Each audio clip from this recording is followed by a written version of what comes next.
Jane Eyre by Charlotte Bronte. Chapter 1. There was no possibility of taking a walk that day. We had been wandering indeed, in the leafless shrubbery an hour in the morning, but since dinner Mrs. Reed, when there was no company, dined early. The cold winter wind had brought with it clouds so sombre and a rain so penetrating that further outdoor exercise was now out of question. I was glad of it.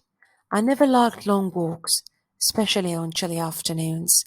Dreadful to me was the coming home in the raw twilight, with nipped fingers and toes, and a heart saddened by the chidings of Bessie the nurse, and humbled by the consciousness of my physical inferiority to Eliza, John, and Georgiana Reed. Said Eliza, John, and Georgiana Reed were now clustered around their mamma in the drawing-room.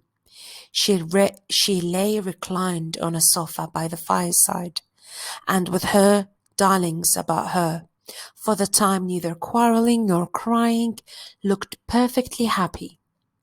Me, she had dispensed from joining the group, saying she regretted to be under the necessity of keeping me at a distance, but that until she heard from Bessie, and could discover by her own observation that I was endeavouring in a good earnest to acquire a more sociable and childlike disposition, a more attractive and sprightly manner, something lighter, franker, more natural, as it were, she really must exclude me from privileges intended only for contented, happy little children.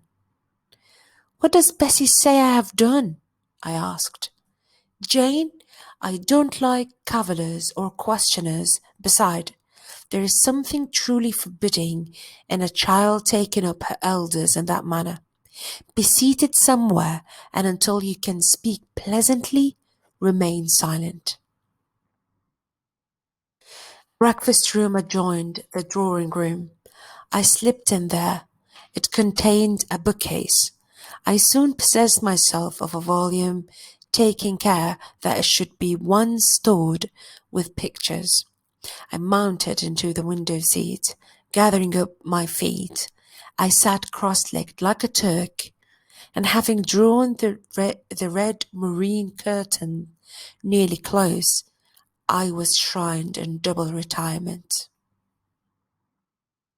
Folds of scarlet drapery shut in my view to the right hand. To the left were the clear panes of glass, protecting, but not separating me from the drear November day. At intervals, while turning over the leaves of my book, I studied the aspect of that winter afternoon. Afar, it offered a pale blank of mist and cloud, near a scene of wet lawn and storm-beat shrub, with ceaseless rain sweeping away wildly before a long and lamentable blast. I returned to my book, Bewick's History of British Birds.